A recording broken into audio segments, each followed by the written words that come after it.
I believe it is 7:02, so why don't we call this hearing, well, the meeting of the Norfolk Board of Health for June 17th to order, understanding that we are suspending certain of the provisions of the open meeting law in accordance with the governor's order.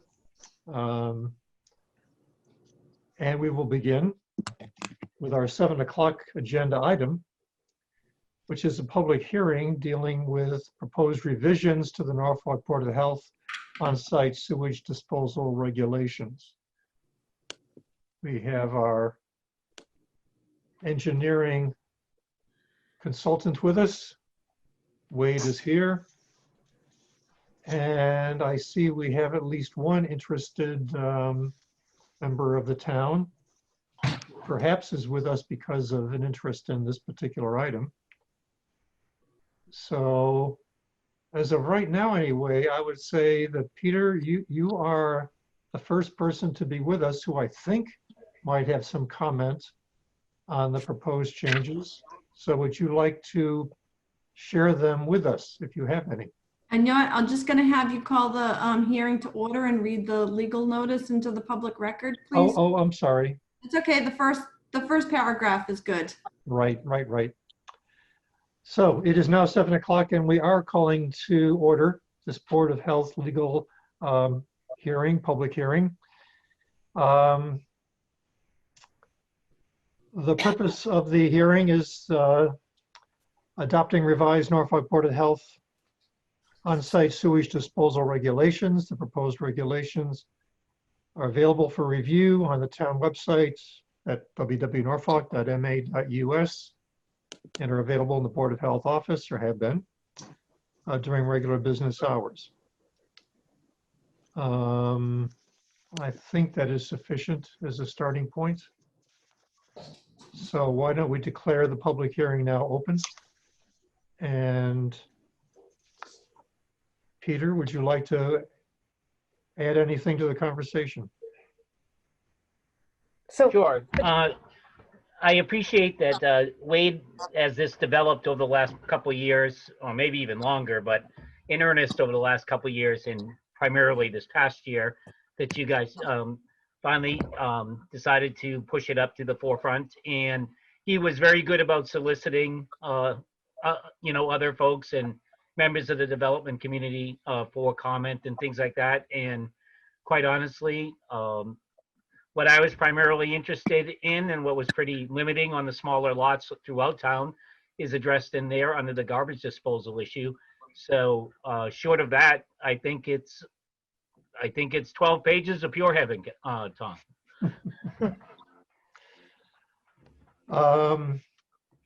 So I take it your observations of the changes that are proposed for regulations related to garbage disposals meet with your approval? Yes, I mean, obviously we were dealing with the 50% loading, which completely constrained development on smaller sites, as I stated earlier.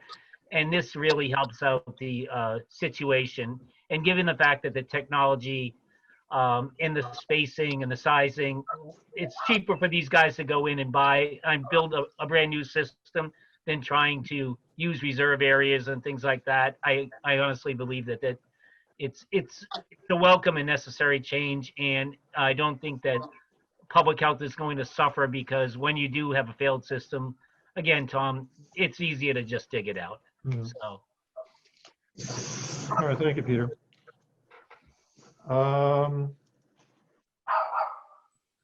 Right now, anyway, you are the only commenter on what has been proposed.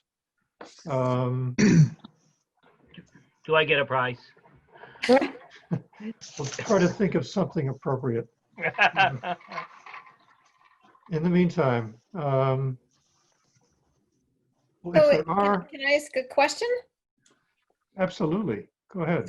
So Peter, how do you think that this will affect development in the town going forward? It was actually mentioned the other evening, I want to say at the B1 meeting by somebody else.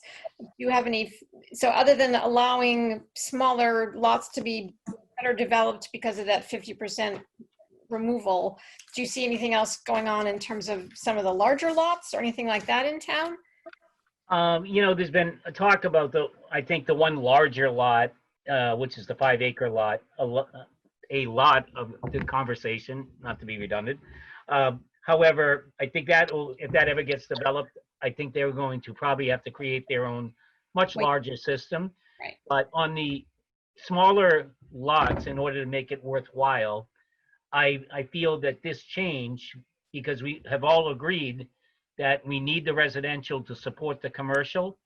But if this 1.5 factor is chewing up all our land for the residential, it constrains what we can do on a commercial basis, because you only can put so much septic on each individual 30,000 lot. And so this will help not only give you the needed residential, but at the Title V level of 110 a day versus the 165, but also it'll give that extra room to be able to put something, maybe some doctor's office or veterinarian offices and things like that that require some, higher design flow. I hope that answers your question. No, it does. And again, with all the conversation about, people taking their property and either developing things that are residential and commercial versus potentially just all residential or all 40B development, as long as this kind of promotes what I think our town view is of how we're going to develop our town center, this is a good thing to get that in the right direction. That's awesome. Well, primarily in the B1, not even primarily, actually in the B1, the only way you can develop all residential is through a 40B. So that would throw out our local regs in the first place.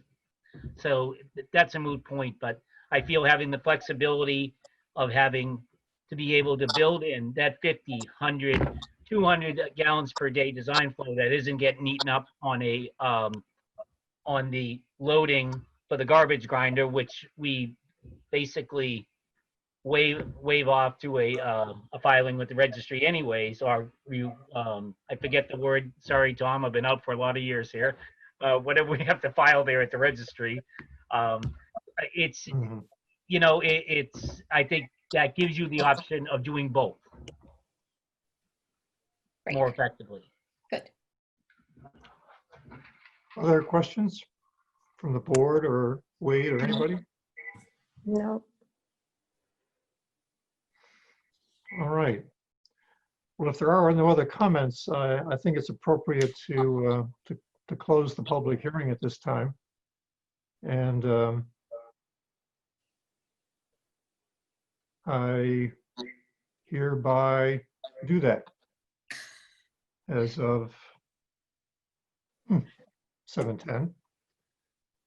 Mhm. And at this point,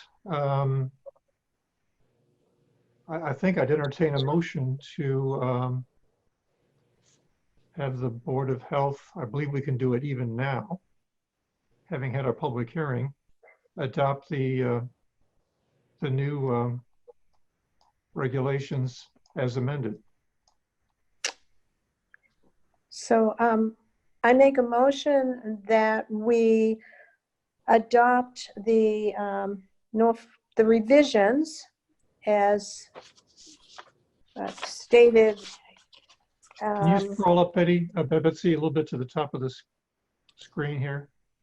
Thank you. So I make a motion that we accept the revisions to the Norfolk Board of Health on-site sewage disposal regulations as amended on the draft that we are looking at. Is that significant?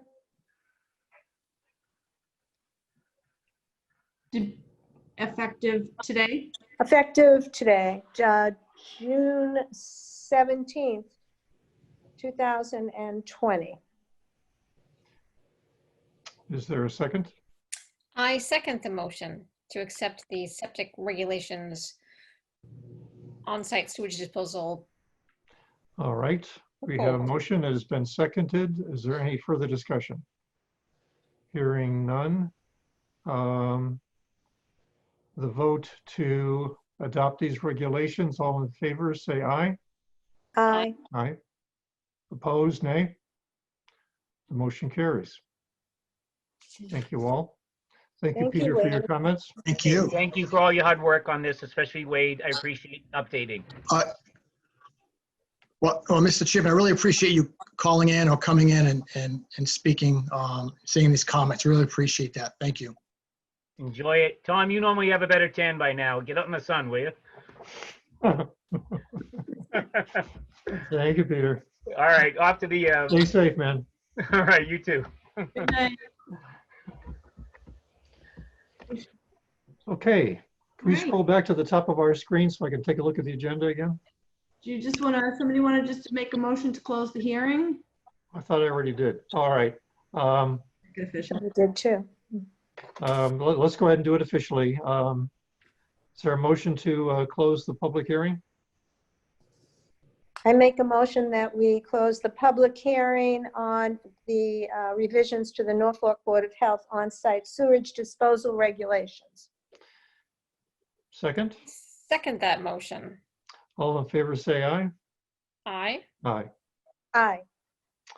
All right. The hearing is closed officially. So, back to the agenda. We have minutes to consider from May 19th. Can we bring those up, Betsy?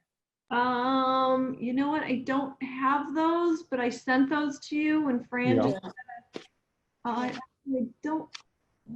That's okay. I don't think I attached them. You did, you attached them? Yeah. I got Is them on those- 6/16. May 19th Yeah. meeting? Oh, I did. Oh, there they are. Sorry. Yeah. It's hard to keep it all straight, right? Yes. I'm more organized than I thought I was. Are there any amendments or corrections to the meetings minutes of May 19th that Betsy sent around? I did not have any corrections Neither did I. or additions. All right. In that case, is there a motion to approve as submitted? I make a motion that we approve the minutes of the Board of Health meeting from May 19th, 2020. I second that motion. All in favor, please say aye. Aye. Aye. Aye. Motion carries and the minutes are approved. Okay, so next. Correspondence. Is there any correspondence that we need to bring to the attention of the board?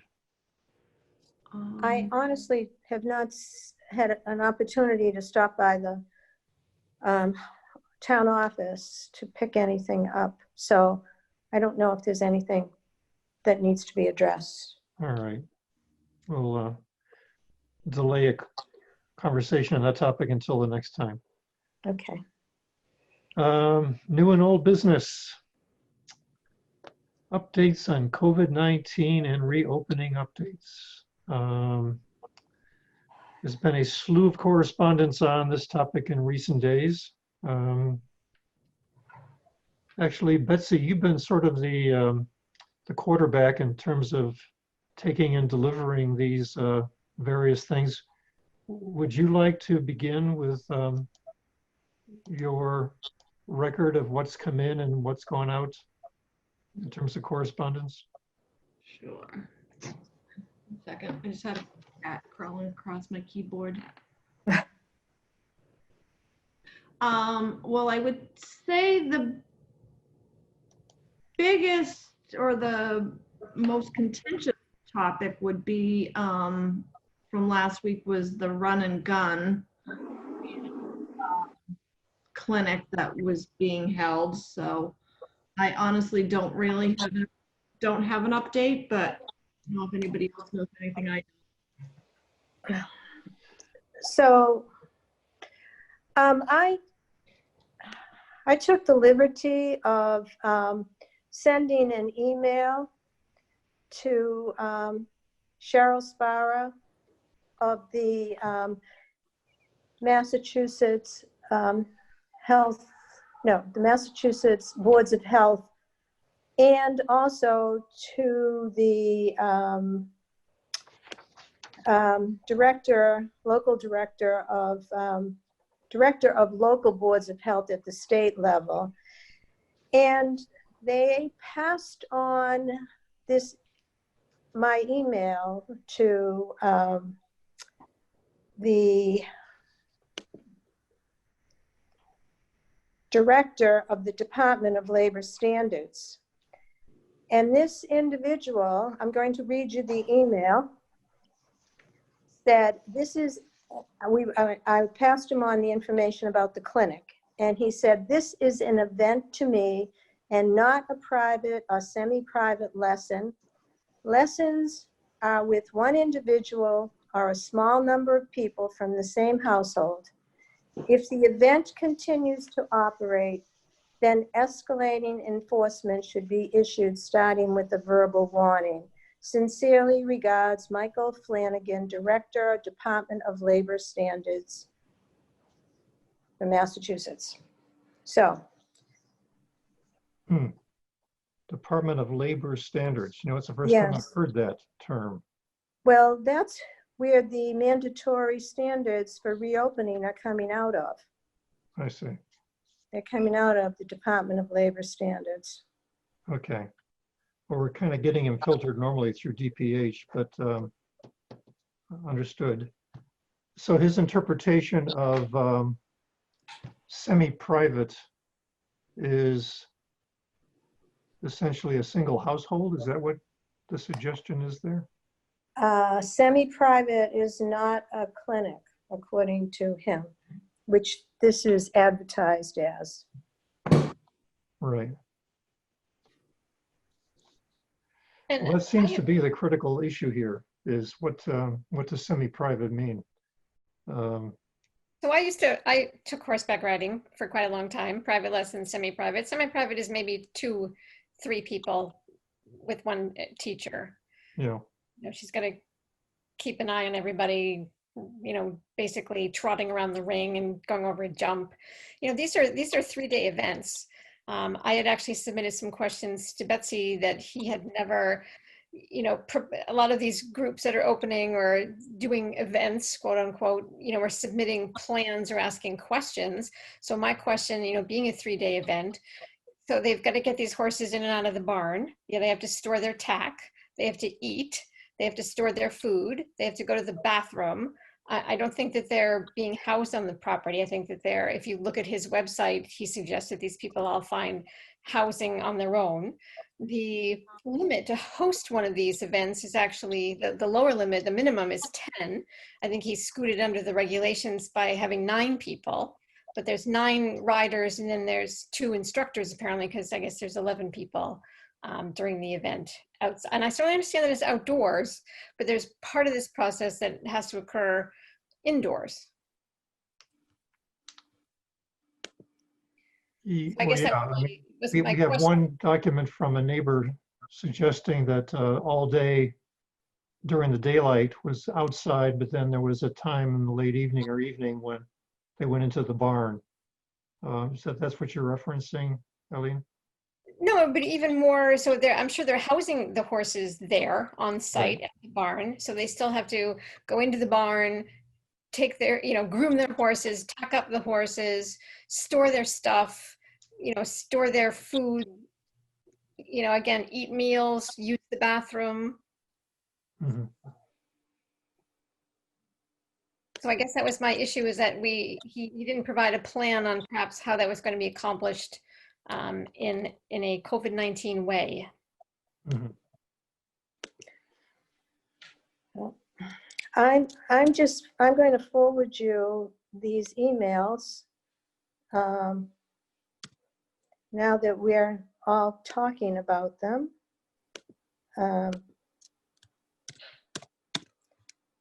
I had also, so I don't know if you want to just take a look quickly at the very last one, which is from Michael Flanagan. Or if you want to look at my email at the very beginning, where I asked the question.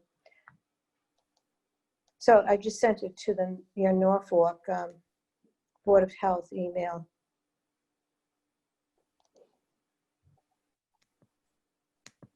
I am stuck not looking at my email. I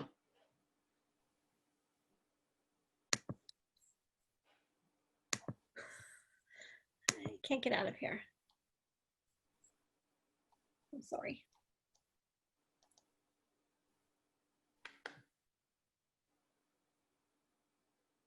Have you sent your email, Fran? I did. You folks didn't get it? No. Did you send it to Betsy, or to whom did you send it? I sent it to you, Tom Gilbert at norfolk.ma.us. Okay. And Eileen Siegel. Siegel. Let's see. Well, if we send it to Betsy, she can put it up on the screen so that we can see it and share Okay. it with the folks who are Did tuned you, in. it looks like it got sent, but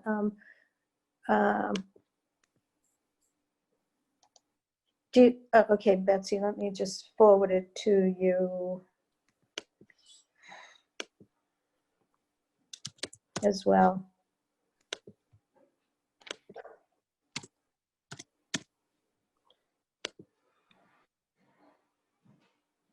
You know, the open meeting law is very difficult because it's hard to know what to communicate with everybody, which we can't until we talk with each other. So I apologize if it seems like, you know, this is coming to you at the last minute. I got it today. Is anyone seeing it yet? Yes, yep, I got it. Okay, so if you scroll down to, because there should be a chain of emails, right? Mm-hmm. Starts off with me, then Cheryl, then Michael Flanagan.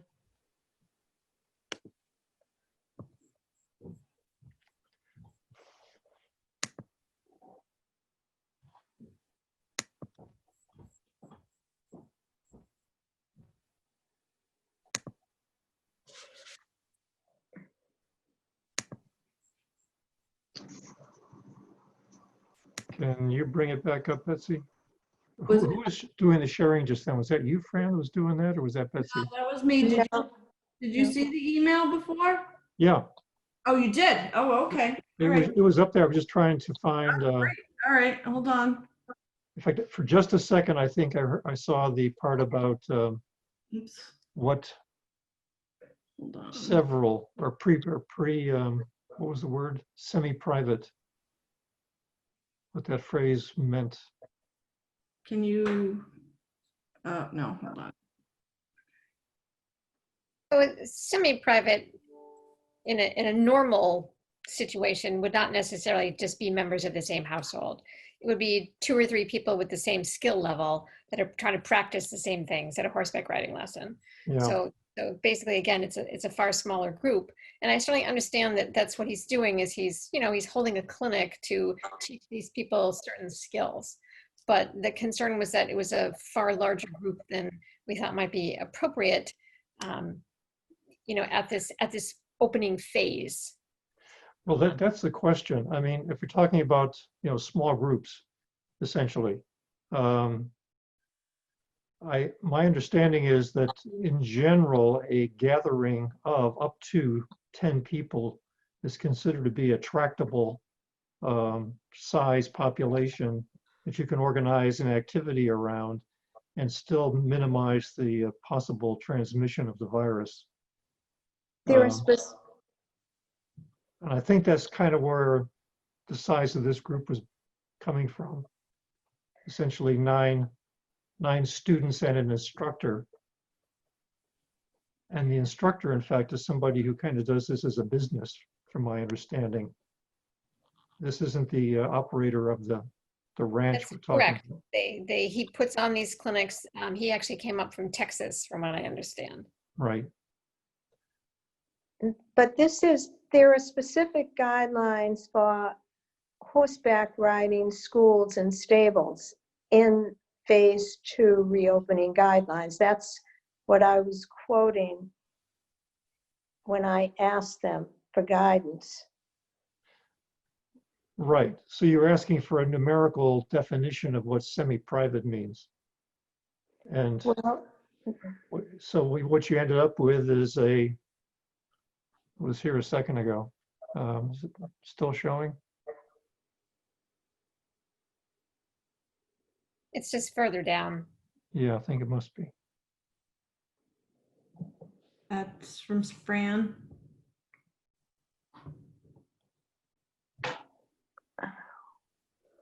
it should be further down, right? So It must be up because this is Maybe, the yeah, then question. maybe it's up the way. Yeah, did the it. response must be up here. Yeah, somewhere. Michael Flanagan, there is his name. I It see says the it. event to me and not a private or semi-private lesson. Lessons are one individual or a small number of people from the same household. Well, all right. I mean, that's his opinion. We've already discussed how not necessarily a small household, it could be friends who are not necessarily all living together. I mean, we're kind of left deciding for ourselves, I think, what constitutes a semi-private lesson or clinic in this case. I think the conversation that took place leading up to this past weekend was operating around the idea that a grand total of 10 people would be allowed. Now, if we're going to change that, well, it's a little late in the game to be setting that new standard.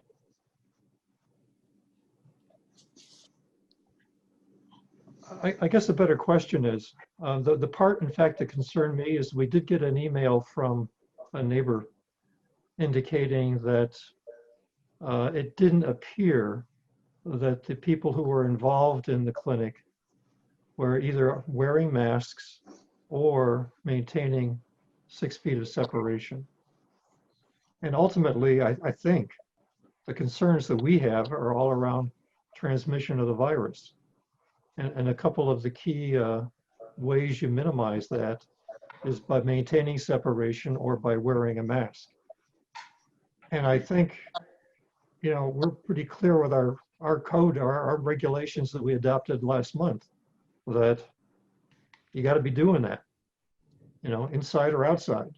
And certainly I think this has to be considered a public place. It's a private, it's a private ranch, but it's being used as a business.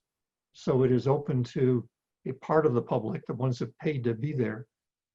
So I think our regulations should, kick in at this point.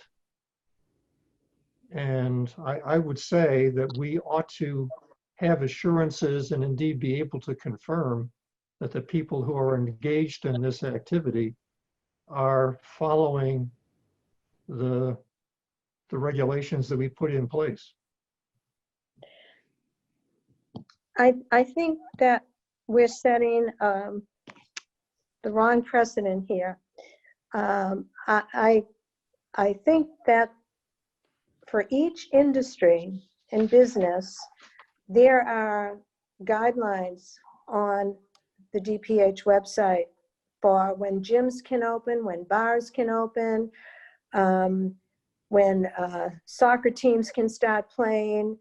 To me, it's clear that this is an event. It is not a semi-private or private lesson.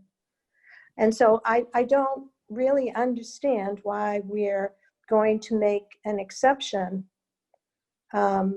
We know now. Maybe last week we couldn't make the distinction. We didn't have enough information, but we have enough information now. I think we would not be setting a good precedent if we allowed one industry to do what they want to do. Yeah, I understand that, Fran. But right now, all we have is an opinion from Michael Flanagan, which, you know, he's entitled to his opinion. It doesn't have the force of law either. In fact, the only regulation that we have or number that we have to go on that's in the semi-private lesson category. I mean, first of all, what does the word semi-private mean? If you just go to the dictionary and look it up, because I did, it says available to a small number of people. All right, so what's small? And the only number that we had, as far as I can tell, in that classification was 10, because 10 was considered to be a gathering small enough not to constitute a problem for transmission of the virus. So that's where I think perhaps the conversation that took place last week prior to this event taking place, that's where the size of this event may have been, you know, decided upon. Although I don't know for sure. I've not talked to Mr. Brogan. Actually, Betsy, you did. He said originally 9 participants were expected for this event. Correct. Do you know why the number 9 was picked out? Do you say anything about that? Well, I'm assuming he didn't, but I think it was to conform with the governor's guidelines, that a gathering of 10 is Right. limited to a gathering of 10.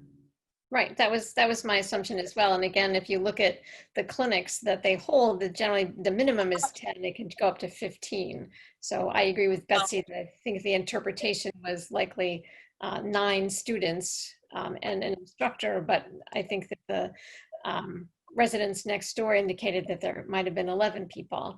But again, being a former horseback rider and taking private and semi-private lessons, again, they generally don't go over 3 to 4 people in a class because the single teacher, you know, at that level is unable to kind of manage watching everybody doing what they're supposed to be doing at the same time. Mm-hmm. Did we actually ask Mr. Brogan if he was aware of the phase 2 requirements for horseback riding in stables? Did we ask him that? I don't know. Well, the only person to talk with him is Betsy. Did that come up, Betsy? Yeah, he's the one that told me that he was in compliance, That he But- was what? that he was in compliance with the governor's phase 2 Mhm. reopening plan. Based on his interpretation, Right. right? I mean, I kind of agree with Tom that I think we're, and not to use a horse term, but putting the horse before the cart at this point, right? Or the cart before the horse. So, I mean, I guess we've approved it. I think when what is the next clinic this weekend? There's Yeah. one more coming up this weekend, right, Betsy? Yeah, Friday, Saturday, and Sunday, I think. So, I mean, hard to cancel all these people who have made plans and hotel arrangements and have the trailers hitched up to the pickup truck. But I think that we could potentially ask him again for some of the plans he's made to mitigate the social distancing in the barn and where are they eating and again, perhaps require that they wear masks if they're not able to social distance out in the paddocks or in the corral where they're riding. I think, luckily horses are big and they generally are 6 feet apart. But I guess that wouldn't be a bad approach to ask to have him do some more things that assures us that they're trying to do their best to conform to the regulations. Well, for example, I think the idea of requiring that everybody have some kind of facial covering on is not, I think, a difficult requirement to comply with. So I would suggest that we get back to Mr. Brogan and simply say, hey, look, we have regulations in this town and they apply to all events.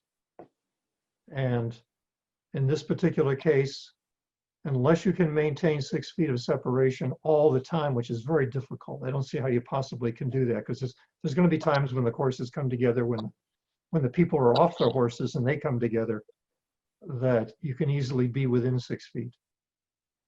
And so in terms of public health, safety, I would suggest that we simply remind Mr. Brogan that, hey, look, these are the rules. You've got to be able to live with them. And if you can't, you're not going to be able to have your event or clinic. That would be my suggestion at this stage in the game. Well, I think he should also be advised that according to the phase 2 reopenings from the governor, only semi-private and private lessons should be taking place right now. And I'm just thinking, if he decides that he's going to plan something in the next couple of weeks, again, maybe he's going to get a bye this time because we didn't have all the information, but I don't think you want it to happen again. I think some of these clinics were planned well in advance, because I think he does travel up from Texas, the guy who teaches the clinics. So his business is taking these clinics around the country. So I'm not sure when the next one is planned, but I think there was 2 of them within close proximity to each other. And then I think that's done. Unless there's another one later in the year, I'd have to go back to the website. Right, but I'm just saying, as far as the owner of the running gun goes. Yes, I agree with you. Yes, that should be indicated until we reach the next part of phase 2. All right. So is there a general belief then on the board that we remind Mr. Brogan that certain measures need to be taken, like, for example, facial covering, because social distancing, while it can be true for a lot of the time, inevitably is not going to be available for all of the time. And that's okay for this coming weekend. But after that, until we get to the next phase of the reopening process, from now on, semi-private does not mean a clinic of 9 people. But then we need to come up with a definition of what is the semi-private gathering. Eileen, you want to go with the idea of 3 or 4? Yes, I think that is the semi-private lessons I have taken previously. Yeah. So shall we adopt a definition of semi-private tonight, which says that you may have no more than 4 students per lesson? Yeah, I think that's reasonable with an instructor. Sure. I would also suggest that we ask Mr. Brogan for his COVID-19 control plan that other businesses are supposed to provide and post at their facility. So I don't know if I think that's you know what I'm talking about, or I can send you a copy of it. Says all business in the state must develop a written control plan outlining how its workplace will comply with the mandatory safety standards for operation in the COVID-19 reopening period.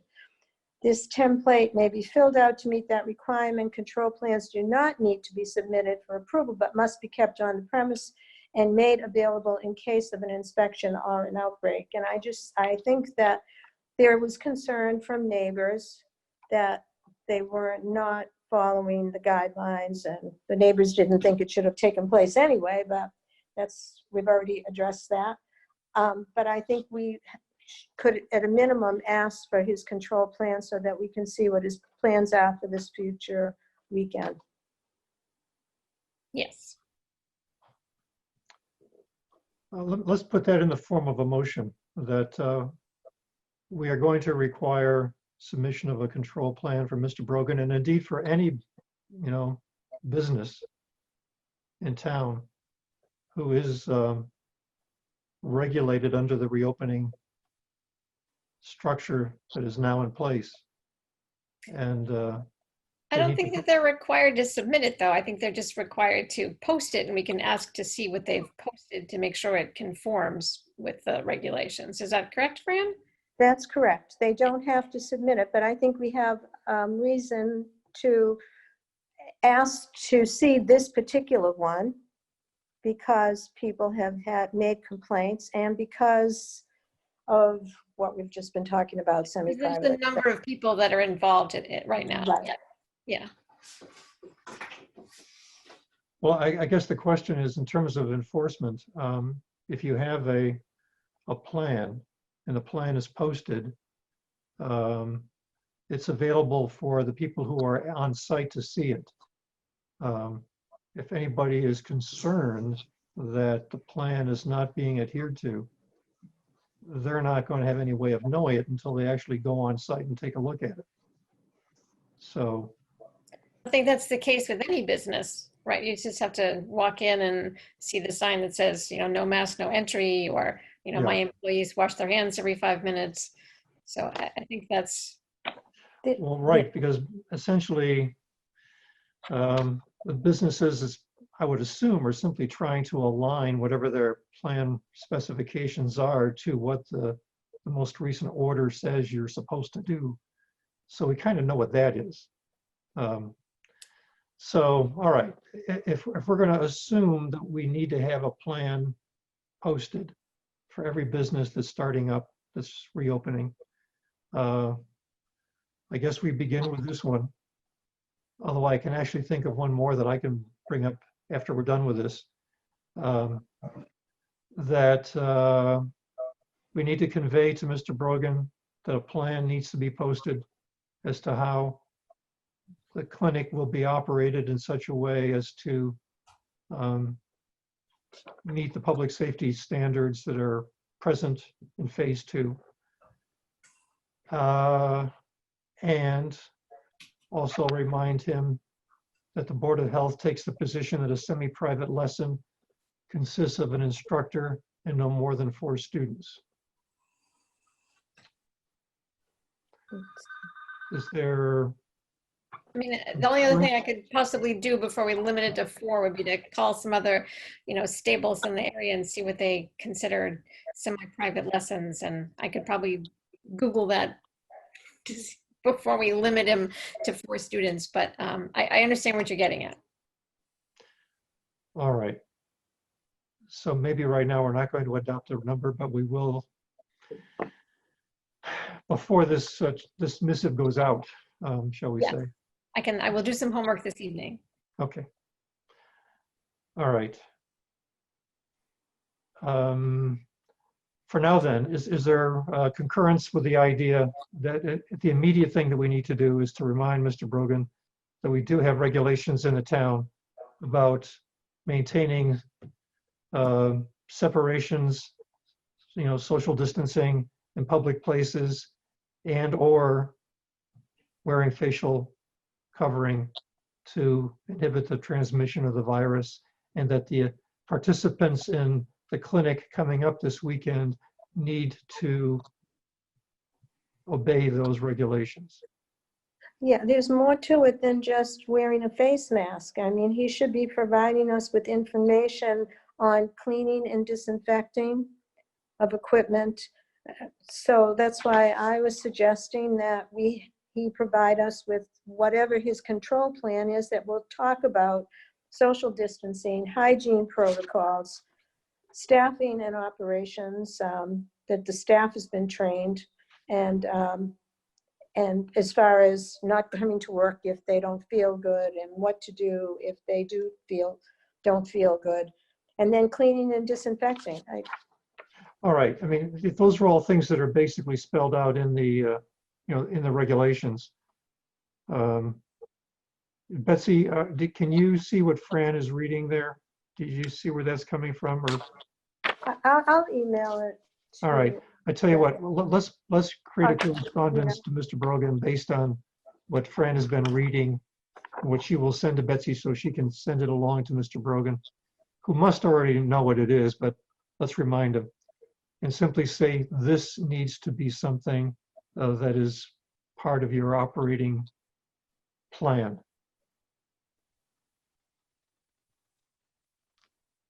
So it includes the things we were just talking about, plus everything else which is down there about sanitation and cleaning and so on. Yes, okay.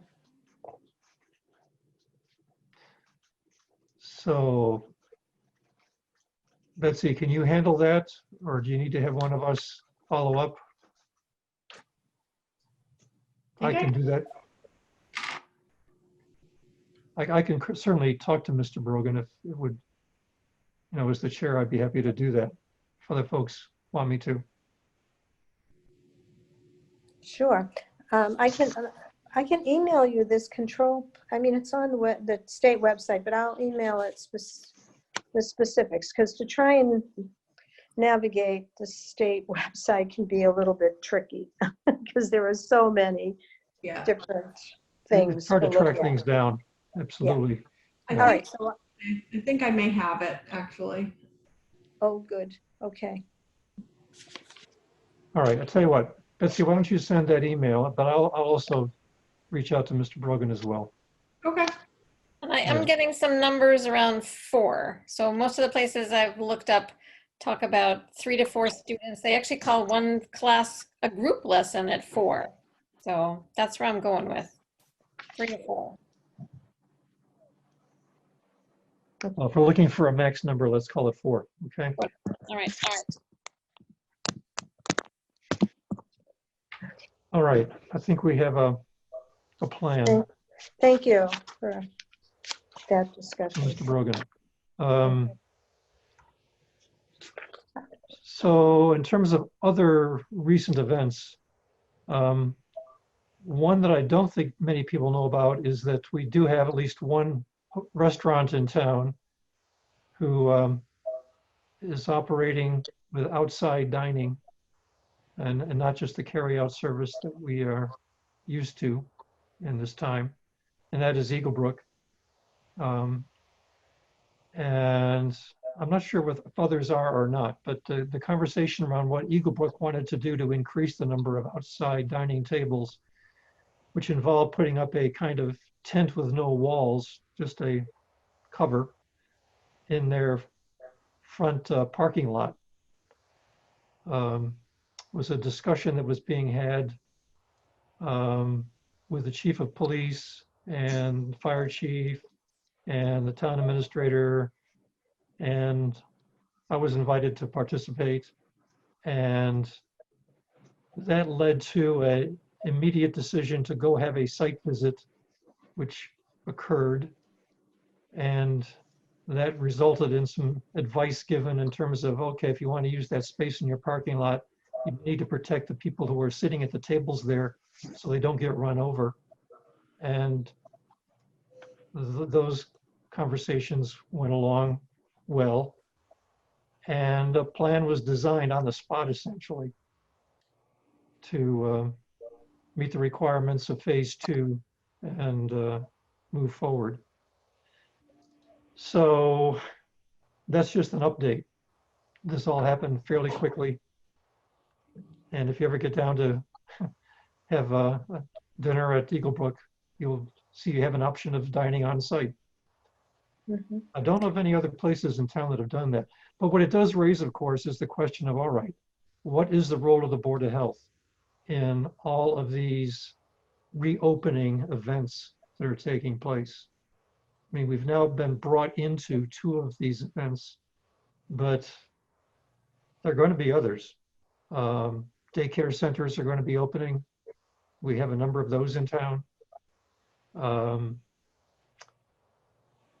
How do we essentially take on the role of being the eyes and ears of the governor in enforcing the regulations? So I know that Scylla's has got some picnic tables. And they asked for permission to put the picnic tables across the street from where they are, so that people could go in there, take their food, and then go sit outside. So I think they asked both the person who wants the property they put the picnic tables on. I think they also asked the police. So that's in place. When Fran and I were at the select board meeting last night, there's some indication that there's going to be a dance demonstration on Town Hill under a big tent, with lots and lots of people coming up. Was that in July, Fran? No, August, I No. think, mid-August. And I'm not sure, lots and lots of people. I think she said, well, 35 people, that's a lot of people in this environment, right? But yeah, it's probably also an open-sided tent. I'm guessing it couldn't be a closed tent. I think that would be too many people for a closed tent, but it's probably an open-sided tent. So as long as they can maintain 6 feet, you know, it's not going to happen till August, and maybe by then we'll be in phase 4, or who knows. So that's an issue to, yeah, that we should keep on the radar screen, you know, until we going forward. But I mean, this brings up what I've been talking about, you know, how we do this. How, as 3 folks, elected officials, how do we monitor all of these openings? And there are going to be more going forward. So I don't know how we're going to do it, Tom. That's why I was hoping, we went before the select board last night, We did. hoping that we could make an argument for using the CARES Act money to hire a part-time person. And I had looked up salaries, and a full-time director average is about 75,000. But if we just wanted, you know, a third of those hours for the year, 25,000. But they didn't want to use the CARES Act money. And I mentioned, Betsy, the public health fund that was talked about at the Mass Health Officers Association yesterday. Do you know what I'm talking about, Betsy? Let me see. They actually, I had it. It was from your call. It says so Betsy had a call with the Mass Health Officers Association, and they said that all local boards of health COVID-19 related funding will be distributed from the Public Health Trust Fund. And I had never heard of that before. I don't know if you know about it, Betsy, but it was on the attachments that Dawn sent out with the minutes. So maybe we can, because they mentioned here that to me, we could say staff that are needed immediately. We need staff immediately to help us navigate these phase openings of all of these different entities. So it's just something to look into. I guess the question, Fran, is what level of person do we need? If we're talking about essentially reviewing plans, I mean, is that really what this is all about? Is there, in accordance with the regulations that are out there already? So my personal opinion would be that we would want someone who is has experience as a public health director. And I know that there are 3 of them that just retired in neighboring towns. And they're actually doing work for I've heard they're doing work for, some of them are doing work for other towns. And those folks with experience, I mean, they know who the players are. it took me several emails to get to the right person to get an answer on the horseback riding issue. But these people, this is what they do. So they understand the regulations, they understand the players, and I think that's the kind of person that we need. Maybe 10 hours a week is all we need.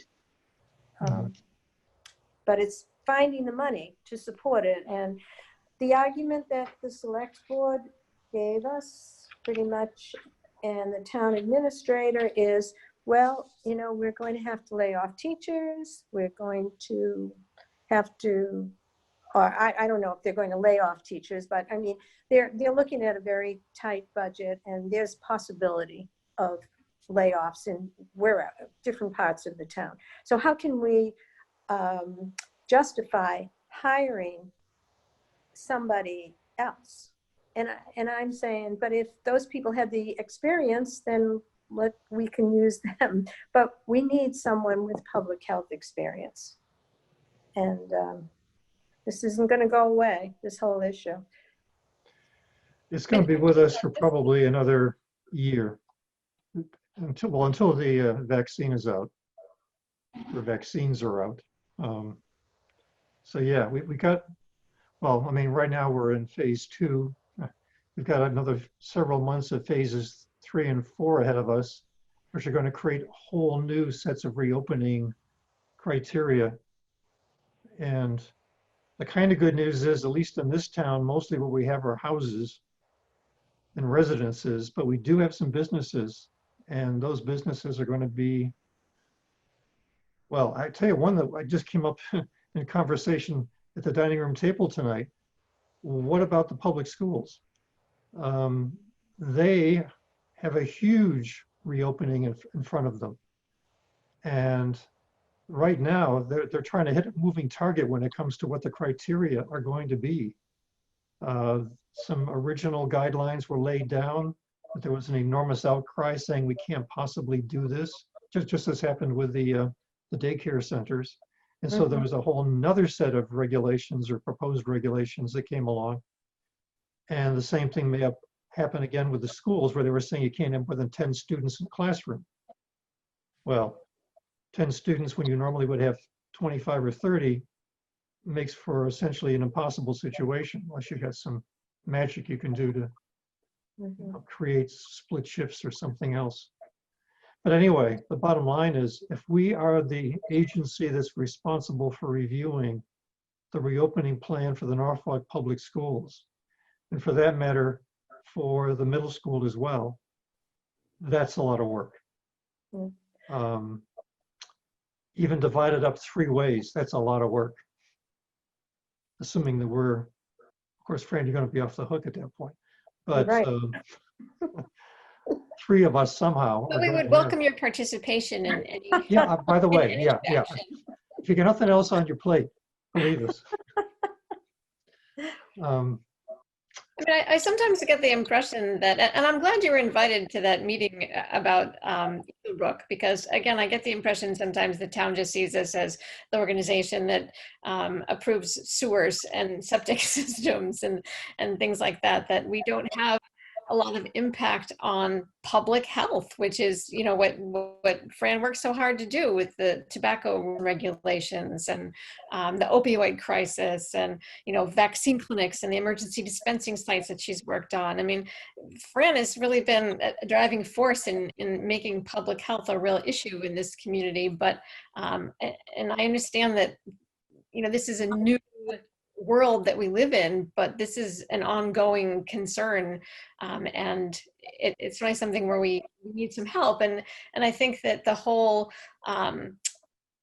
the thing that that initiative, that regionalization initiative that Fran brought to Blythe when we had that meeting, in terms of trying to combine with different communities so that we can combine our finances and our forces to get all this done, is the way it's going to go. But right now we're kind of stuck in where it's not happening yet, but we don't have the resources to accomplish what we need to accomplish. So it's going to be a challenge. But I reached out to a couple of people. I reached out to ended up talking to or emailing Ron O'Connor, who's the director of the, what is he the director of again? Local, at the state level, the local boards of health for Yeah. all local boards of health. Yeah, so he actually asked me to call him and talk about how we felt as a small community about the regionalization of public health. So I will get on that. Mhm. Yeah, so it's a challenge. But just to let you know too, you know, I actually, I had a call with the Small Business Association in town. And there were probably, I didn't get the minutes of the meeting, 7 or 8 people on the call. One of them was the woman from the dance studio and several other folks that I didn't even know half of these businesses existed. And they had a slew of questions. Fortunately, I had the questions before the Zoom meeting, so I was able to do some research on the DPH website under these mandatory standards, and I think the meeting went well, and I hope it was helpful. So that was, you worked with the restaurants, I worked with the business, Small Business Association, and then now you know, when thinking about the town elections and the town meeting, I emailed Blight this morning and I said, well, where's the plan for that? You know, this kind of control plan. And I forwarded, or Betsy, I think, forwarded you all the discussions that went on today.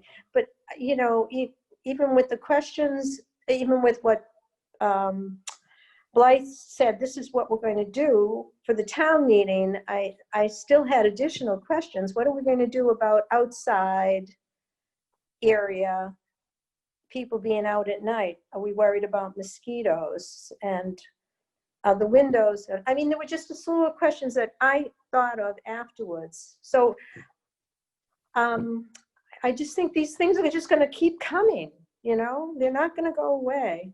So I'm done with my lobbying. It's up to you guys to take up the banner. Uh-huh. Yay. But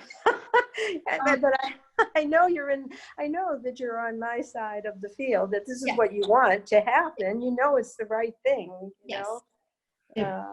Donna Jones has her hand up. Hello.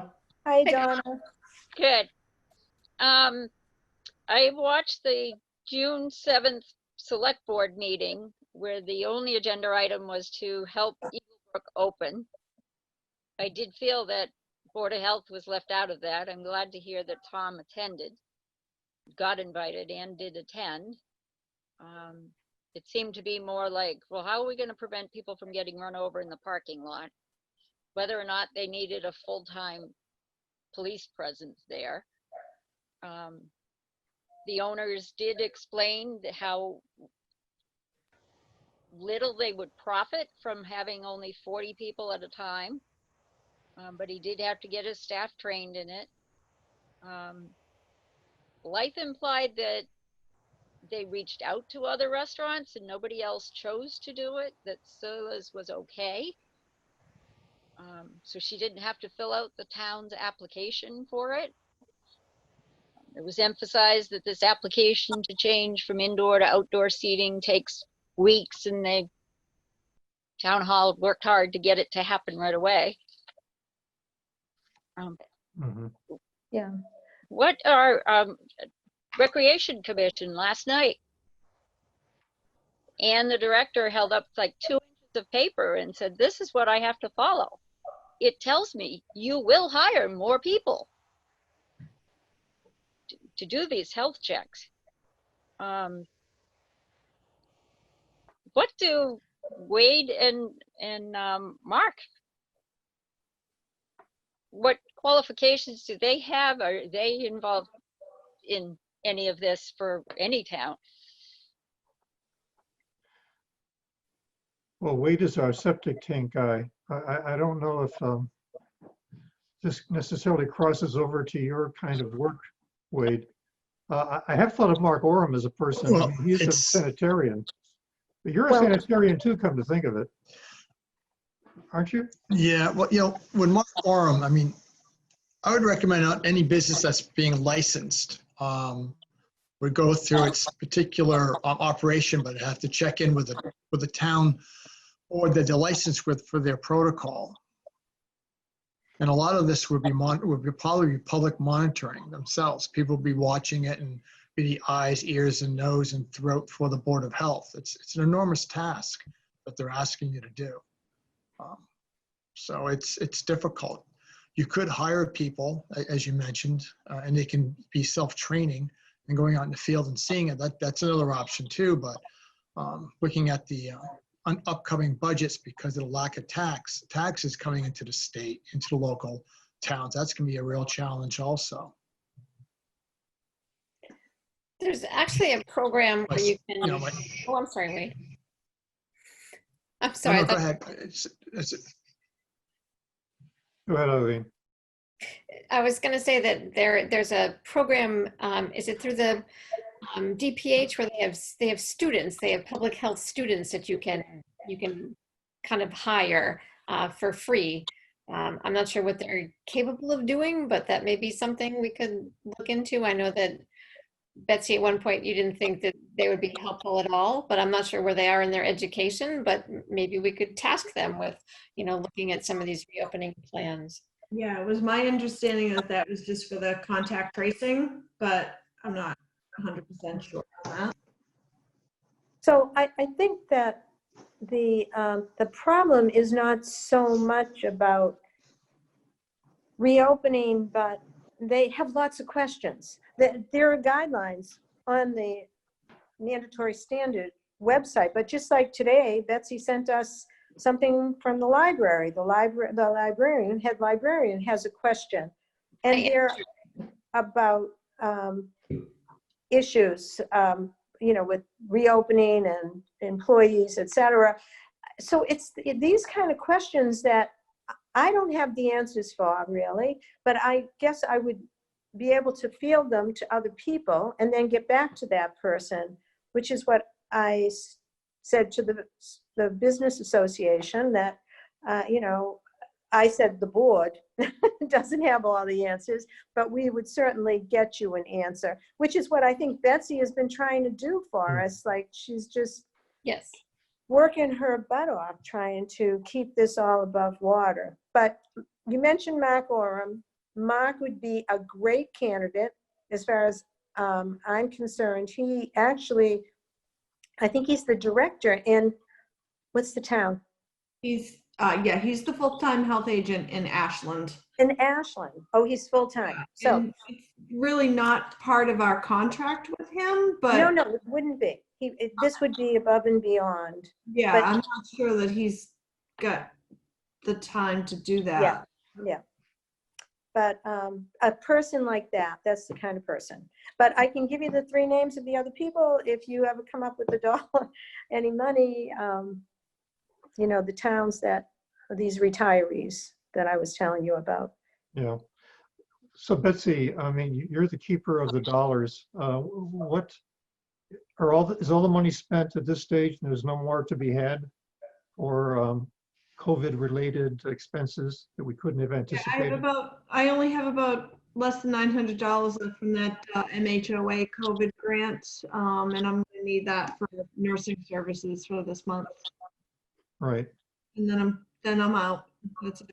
There's no other federal money expected dealing with state or local expenses related to They the keep things we're they talking keep about, us- protecting people.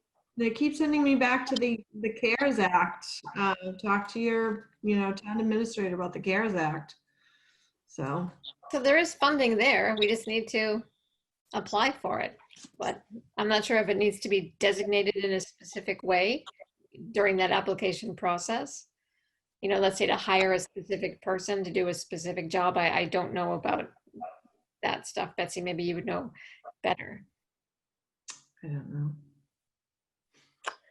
I did try to answer the library's question. I think I answered that email and replied all, but did you see it go back? I'm not sure, but I did answer her question. Yes, yeah, there's also a specific set of guidelines just for libraries. And I'm sure she knows that. Yeah. I know, and the question was more about HIPAA. It was more a HIPAA related Yeah, she needs to question. work, she needs to work with HR on that. Yeah, yes. So, Well, a piece of the library one was apparently people or some person had symptoms, although the symptoms themselves weren't specified in the email that I saw. And yeah, I mean, symptoms for the virus can also be a lot of different other things. And so in this case, it was something else apparently because they tested negative. So even then, you need some advice by talking to somebody to perhaps say, what's the next thing you do? Well, first you get tested. And in the meantime, you know, there are certain steps you need to take in terms of you don't go to work and, you know, you track the people that you came in contact with when you were at work. So that kind of advice, people need to be able to hear from somebody related to the Board of Health. I think that's the kind of Our nurse, commentary we're talking about. yeah, our public health nurse will do that. So, Donna's got her hand, Donna's got her hand raised again. Donna, do you have another question? Yeah, I've heard Rentham has 2 nurses, public health nurses. I wondered if you could ask them, what are they doing about the COVID reopening? How much time does it take them? And try our select board again to say, this is what we're missing out on, X number of hours of doing this. If Rentham isn't getting paid, you know, could we hire a Rentham person for part-time temporarily? so we have, I think that's a good idea, Donna. I'm just thinking Rentham is a different community because of the Rentham outlets. They have a lot more industry there than businesses than we have. And I'm guessing they're probably out flat, but maybe I'm wrong on that. And would just give us, like you said, maybe some ammunition to say these people are working this hard and they have this many businesses. So we could use more help so that we can support not just businesses, but like you said, the schools, the nonprofits, the sports centers, recreation, you know, goes on and on. The churches, right? Daycare. Yeah. We have talked about Rentham in the past as a place that maybe we could find some resources to share. There's been discussion of the fact they do have 2 public nurses. They're not full-time, I don't think. I know one of them is, I think Yeah. one of them is full-time, Is that right, full-time? 2 of them? Yeah. if not both. They run, how many, I went there one time to find out if they had an emergency dispensing site plan and sat for about an hour with the retired, a nurse that did retire from there. And she told me they ran like 5 flu clinics and they would have, I don't know, 200 people at a pop. Even that was just like 2 years ago when I stopped in and talked to her. So they have even though they're a small town, I think they have a different type of community because of the, you know, the industry, et cetera, the businesses and all that's in that town. Yeah. Betsy, Yes? is the Rentham administrative assistant a Norfolk resident? Yes, yes, she is.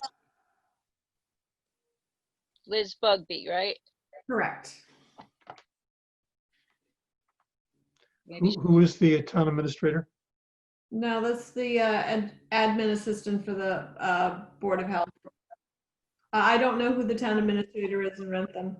Okay, let's back up. Who's the admin to the Board of Health? Her name is Liz Bugby. We had a selectman, Scott Bugby, it's his wife. They live on Medway Branch Extension. Well, I think some inquiries are in order here, at least to find out if there's any possibility. It may be a quick no, but it's worth finding out. It was a pretty quick no last night at the select board meeting. Actually, it wasn't all that quick, but it was quick enough. Not surprised. I did like what Eileen said last night, that Blythe said they applied for a grant and it wasn't approved. And then Eileen, if you want to share why it wasn't approved. The grant needed to be applied for. So there was a grant program where you could $50,000 to do a study to see whether regionalization of your public health boards would be appropriate. Rentham applied, but was denied because it was only 3 communities and needed a minimum of 5.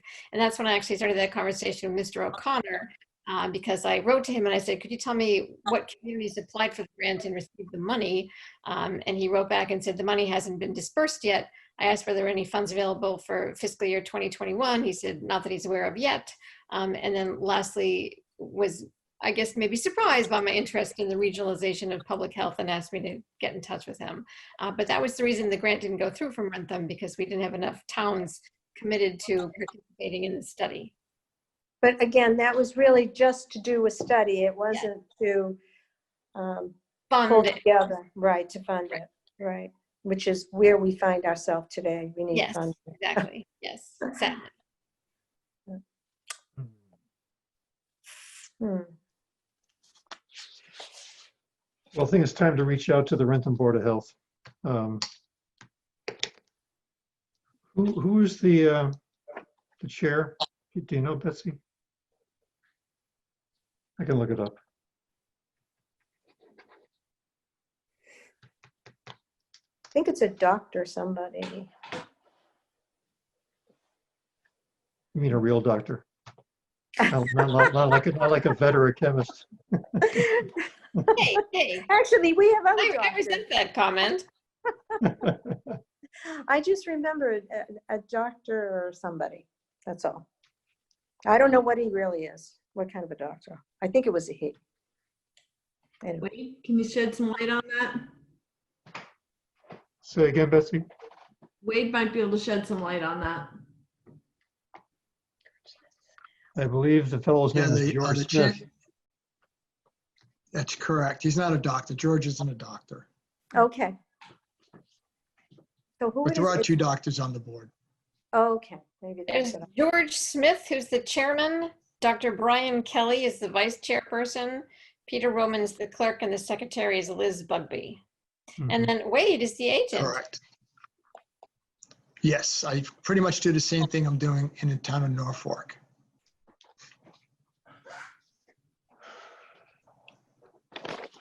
All right. It's I will another try to do community my I homework. service. Let's see if we can find a connection there. Okay. All right.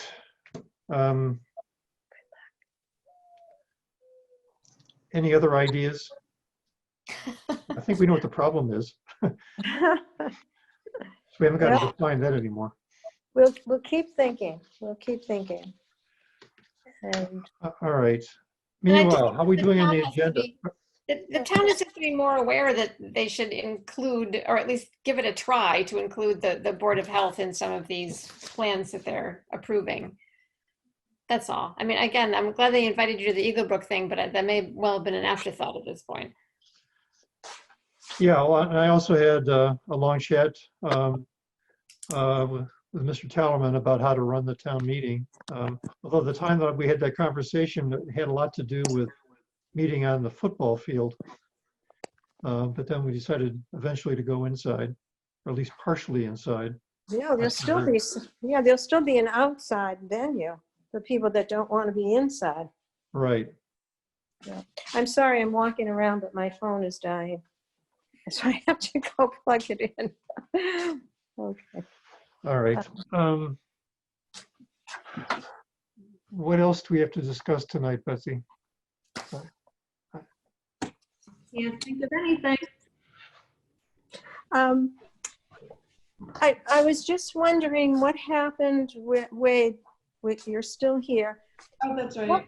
Betsy, can you ask Wade so that, because you'll explain it better than I will. I can hear you. The last septic site plan that we approved, you were going to go out to the property and do some additional testing. Remember Tom asked you to do, Oh, yeah.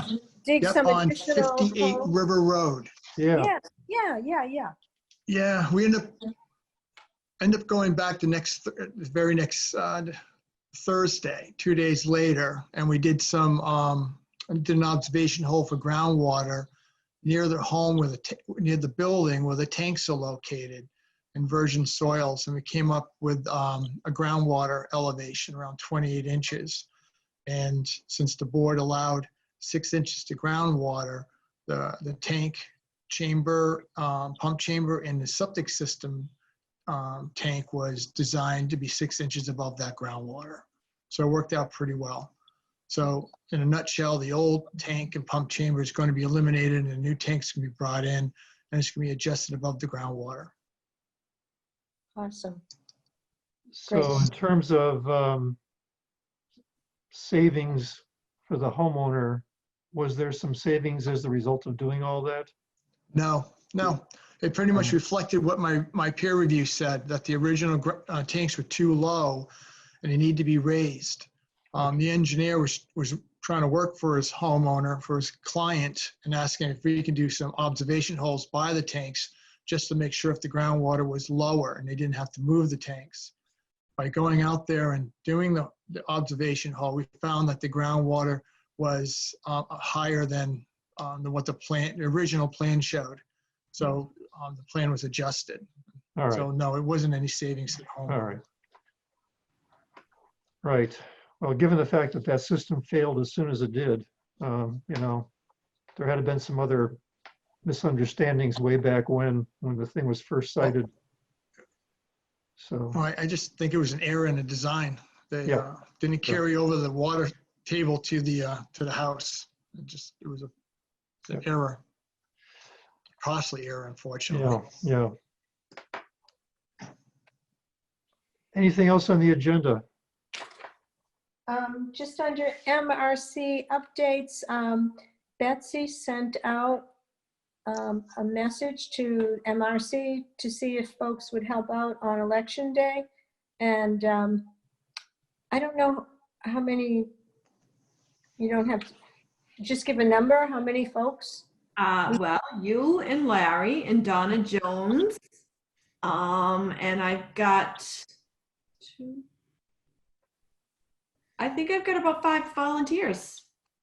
5 MRC volunteers. Help out at the election to Awesome. pass Because, out masks if we need them.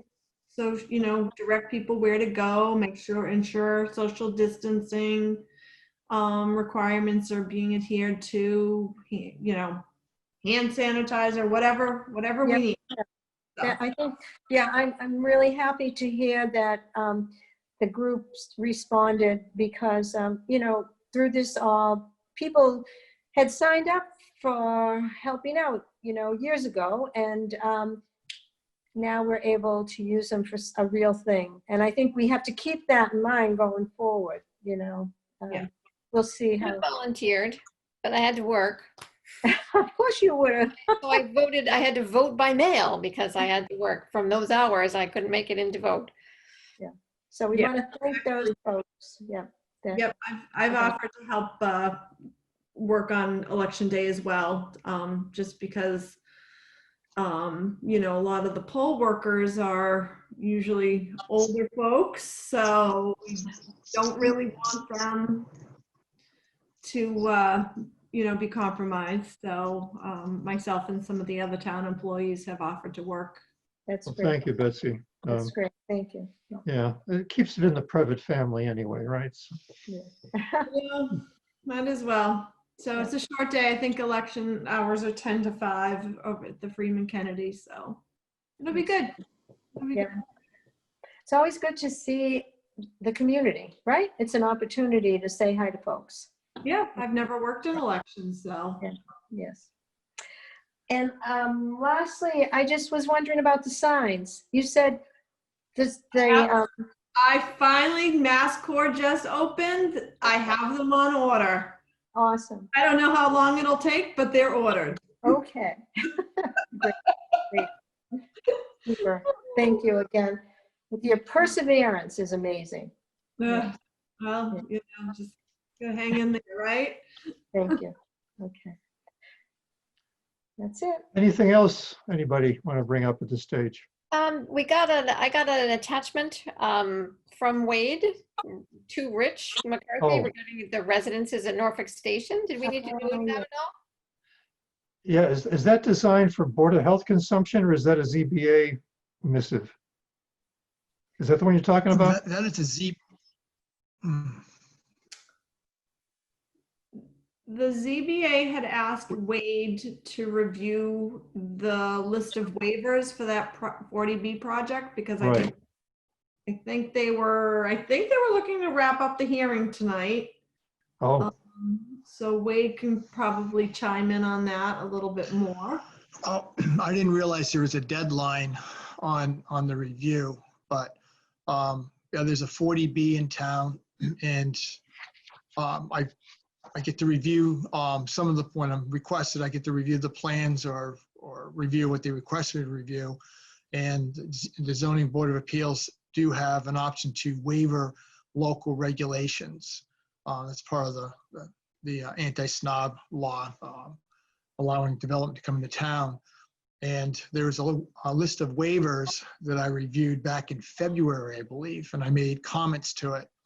And apparently I didn't know really where it went to, but it went back to the Zoning Board of Appeals.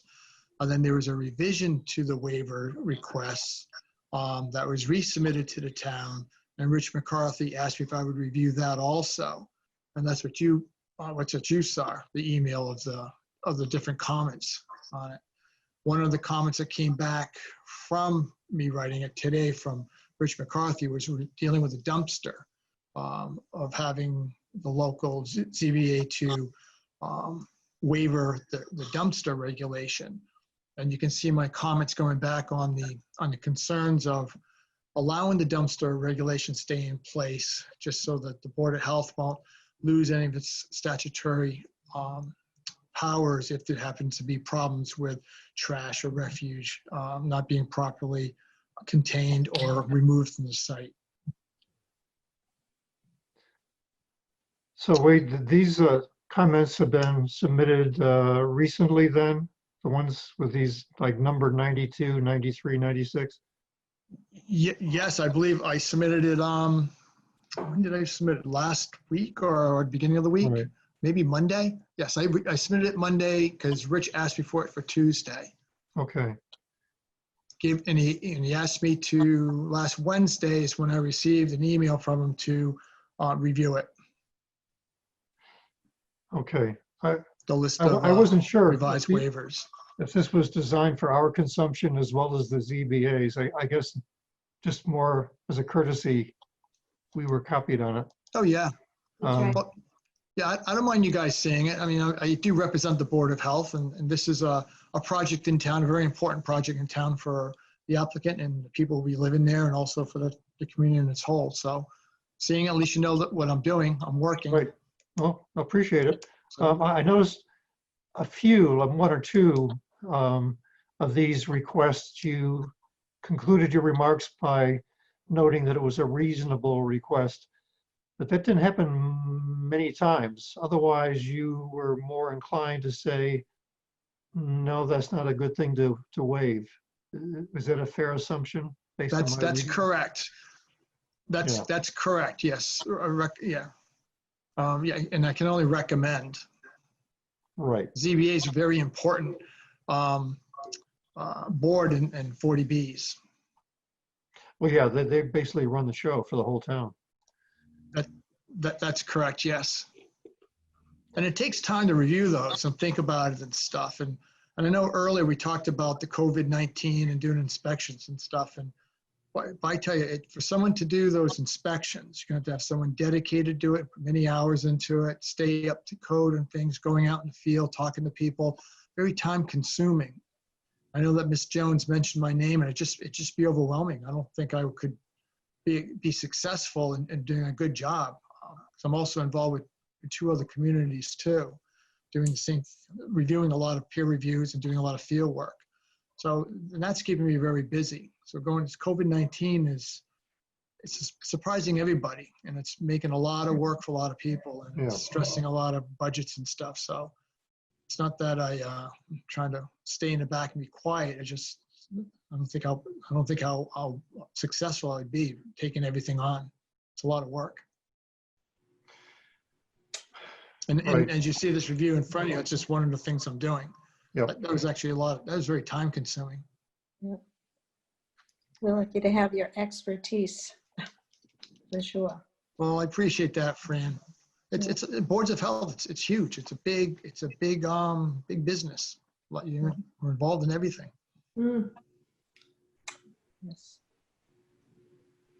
Anything else, folks? Any concerns about the report on water quality that we just received as well? I took a quick look through it. I mean, I haven't studied it myself, but I didn't have a chance. I didn't have a chance to look at Yeah, I it. haven't seen it. does this Yeah, go I out to knew the it right. public, or is this just on the water department site so people have to look it up? No, I Does it- think it gets distributed to the public. I know I get one in Franklin. Does it get posted on the town website? I'm assuming it does, yes. Did Oh. something catch your eye, Eileen? Was there a? No. But I know that you're all about the chemicals and stuff, so. Yeah, Looking that's to what I get your do. I input look for on it. It will catch his eye. Yeah. For sure. So it says no violation, so that seemed pretty good, though. That was what I was looking at. Good. Anything else? Other than to say thank you, folks, for your guidance and for your civility. It was a great group of people to work with over the last 3 years, and I learned a lot. Thank you. Oh, Well, we're gonna Fran, miss we you. were inspired by the amount of work Yes. that you put into this job. You Yes. know, I loved it. I loved it, truthfully. But Well- maybe that's why it's time to move on. well, it was appreciated, ma'am. Yes, Every step of the very way. much. I know, I know several times you said that. Thank you. Okay. Well, if you ever find you have a lot of spare time and just don't know how to fill it up, Okay, call Betsy. right. I'm not letting her leave the MRC yet, though. There you go. That's helpful. That's right. I still need a little backup. Okay. All right then. Volunteer fair, all sorts of things. We'll keep you involved. Okay. Yeah, we're not letting you go totally, Fran. All righty, I'm here. Thank you. All right. Well, good night, y'all. I Good think night. the meeting is adjourned. Shall we, actually, maybe we should probably make a motion. Probably. I'm gonna let Eileen make the motion. Okay. I make a motion to adjourn the Board of Health meeting, June 17th, 2020. All right, it is 8:36, and I believe, is there a second to the motion?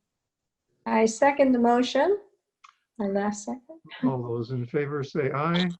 Aye. Aye. Okay. Good night. Thank you all. Good night. That's all. See you later. Good Thank night. you. Good night. Thank you. Good Good night. Lorraine. night, all. Good night.